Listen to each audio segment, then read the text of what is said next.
Hello friends, welcome to my channel. Usual ಆಗಿ ನೀವು ಆಲೂ ಬೋಂಡ ಎಲ್ಲ ಟೇಸ್ಟ್ ಮಾಡಿರ್ತೀರಾ, ಬಟ್ ಇವತ್ತು ಬ್ರೆಡ್ನ ಯೂಸ್ ಮಾಡಿಬಿಟ್ಟು ಆಲೂ ಬೋಂಡನ ಸ್ವಲ್ಪ ಡಿಫ್ರೆಂಟಾಗಿ ಹೇಗೆ ಮಾಡ್ಕೊಳ್ಳೋದು ಅಂತ ನೋಡೋಣ. ಈವ್ನಿಂಗ್ ಟೈಮಲ್ಲಿ ಮಕ್ಕಳಿಗಂತೂ ಇದು ಹೇಳಿ ಮಾಡಿಸಿರುವಂಥ ಸ್ನ್ಯಾಕ್ಸ್ ರೆಸಿಪಿ ಅಂತಲೇ ಹೇಳ್ಬೋದು. ತುಂಬಾ ಟೇಸ್ಟಿಯಾಗಿರುತ್ತೆ. ಇದಕ್ಕೆ ಬೇಕಾಗಿರುವಂಥ ಇಂಗ್ರೀಡಿಯೆಂಟ್ಸ್ ನಾನಿಲ್ಲಿ 4 ಬ್ರೆಡ್ ಸ್ಲೈಸ್ನ ತೊಗೊಂಡಿದ್ದೀನಿ. ನೀವು ಎಷ್ಟು ಕ್ವಾಂಟಿಟಿ ಬೇಕಂದ್ರೂ ತೊಗೊಳ್ಬೋದು. ಮತ್ತು 1 ಕಪ್ ಆಗುವಷ್ಟು ಕಡಲೆ ಹಿಟ್ಟನ್ನು ತೊಗೊಂಡಿದ್ದೀನಿ. ಸ್ವಲ್ಪ ಅಡಿಗೆ ಸೋಡಾ, ಕಟ್ ಮಾಡಿ ಇಟ್ಕೊಂಡಿರುವಂಥ ಕೊತ್ತಂಬರಿ ಸೊಪ್ಪು ಮತ್ತು ಆಲೂಗಡ್ಡೆ ಸ್ಟಫಿಂಗಿಗೆ ಆಲೂಗಡ್ಡೆ ಪಲ್ಯನ ತೊಗೊಂಡಿದ್ದೀನಿ. ಕಡಲೆ ಹಿಟ್ಟು ಕೂಡ ನೀವು ಎಷ್ಟು ಕ್ವಾಂಟಿಟಿ ಬೇಕೋ ಅಷ್ಟು ಕ್ವಾಂಟಿಟಿನಲ್ಲಿ ತೊಗೊಳ್ಬೋದು.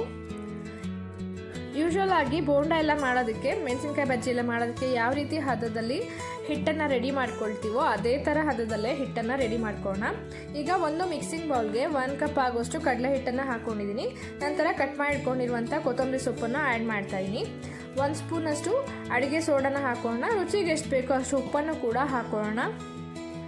ನೀವಿಲ್ಲಿ ಬೇಕು ಅಂತ ಹೇಳಿದರೆ ಖಾರದ ಪುಡಿನೂ ಕೂಡ ನೀವು ಆ್ಯಡ್ ಮಾಡ್ಕೊಳ್ಬೋದು. ನಂತರ ಬಿಸಿಯಾಗಿರುವಂಥ ಚೆನ್ನಾಗಿ ಕಾಯಿಸಿಟ್ಕೊಂಡಿರುವಂಥ 2 ಸ್ಪೂನ್ ಎಣ್ಣೆನ ಕೂಡ ನಾನು ಇಲ್ಲಿ ಆ್ಯಡ್ ಮಾಡ್ತಾಯಿದ್ದೀನಿ. ಈ ಥರ ಕಾಯಿಸಿರುವಂಥ ಎಣ್ಣೆನ ಆ್ಯಡ್ ಮಾಡೋದ್ರಿಂದ ಬೋಂಡ ತುಂಬಾ ಚೆನ್ನಾಗಿ ಕ್ರಿಸ್ಪಿಯಾಗಿ ಬರುತ್ತೆ ಅಂತಲೇ ಹೇಳ್ಬೋದು. ನೋಡಿ, ಬೋಂಡ ಎಲ್ಲ ಯಾವ ಹದದಲ್ಲಿ ಮಾಡ್ತೀರಲ್ಲ, ಮೆಣಸಿನ್ಕಾಯಿ ಬಜ್ಜಿ ಎಲ್ಲ ಅದೇ ಹದದಲ್ಲಿ ಹಿಟ್ಟನ್ನು ರೆಡಿ ಮಾಡ್ಕೊಳ್ಬೇಕು.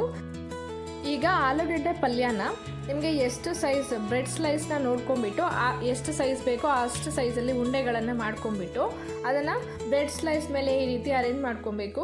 ಬ್ರೆಡ್ ಸ್ಲೈಸ್ನ ಎಡ್ಜಸ್ನೆಲ್ಲ ಕಟ್ ಮಾಡ್ಕೊಂಬಿಡಿ, ಆವಾಗ ಚೆನ್ನಾಗಿ ಬರುತ್ತೆ. ಈಗ ಸ್ವಲ್ಪ ಕೈಗೆ ನೀರನ್ನು ಅಪ್ಲೈ ಮಾಡ್ಕೊಂಬಿಟ್ಟು ಈ ರೀತಿ ಬ್ರೆಡ್ ಸ್ಲೈಸ್ನೆಲ್ಲ ಚೆನ್ನಾಗಿ ಫೋಲ್ಡ್ ಮಾಡಿಬಿಟ್ಟು ನೋಡಿ, ಈ ರೀತಿ ಸ್ಟಫಿಂಗ್ನ ಫಿಲ್ ಮಾಡಿ ಇಟ್ಕೊಳ್ಬೇಕು.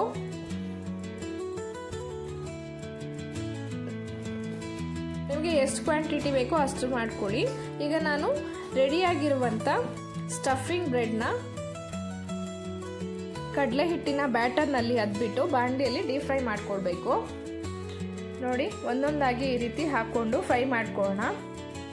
ಅದು 2 ಸೈಡೂ ಗೋಲ್ಡನ್ ಬ್ರೌನ್ ಬರಬೇಕು, ಅಲ್ಲಿವರೆಗೂ ಚೆನ್ನಾಗಿ ಫ್ರೈ ಮಾಡ್ಕೊಳ್ಳಿ. ಆವಾಗ ಬೋಂಡ ಎಲ್ಲ ಚೆನ್ನಾಗಿ ಬರುತ್ತೆ. ಹೊರಗಿಂದ ಕ್ರಿಸ್ಪಿಯಾಗಿರುತ್ತೆ ಮತ್ತು ಒಳಗಿಂದ ತುಂಬಾ ಸಾಫ್ಟಾಗಿ ಚೆನ್ನಾಗಿರುತ್ತೆ. ನೋಡಿ, ಈಗ ಬ್ರೆಡ್ ಆಲೂ ಬೋಂಡ ರೆಡಿ ಆಗಿದೆ.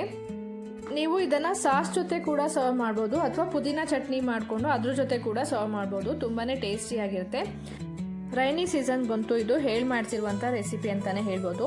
ನೀವು ಕೂಡ ಮನೇಲಿ ಇದೇ ಮೆಥಡ್ನಲ್ಲಿ ಒಂದ್ಸರಿ ಟ್ರೈ ಮಾಡಿ. ರೆಸಿಪಿ ಹೇಗೆ ಬಂತು ಅಂತ ಕಮೆಂಟ್ ಬಾಕ್ಸಲ್ಲಿ ಕಮೆಂಟ್ ಮಾಡಿ ತಿಳಿಸಿ. ರೆಸಿಪಿ ಇಷ್ಟ ಆದರೆ ಲೈಕ್ ಮತ್ತು ಶೇರ್ ಕೂಡ ಮಾಡಿ. ಯಾರ್ಯಾರೆಲ್ಲ ಇನ್ನೂ ಸಬ್ಸ್ಕ್ರೈಬ್ ಆಗದೆ ನೋಡ್ತಾ ಇದ್ದೀರೋ ದಯವಿಟ್ಟು ಸಬ್ಸ್ಕ್ರೈಬ್ ಮಾಡ್ಕೊಂಡು ನೋಡಿ. Thank you for watching.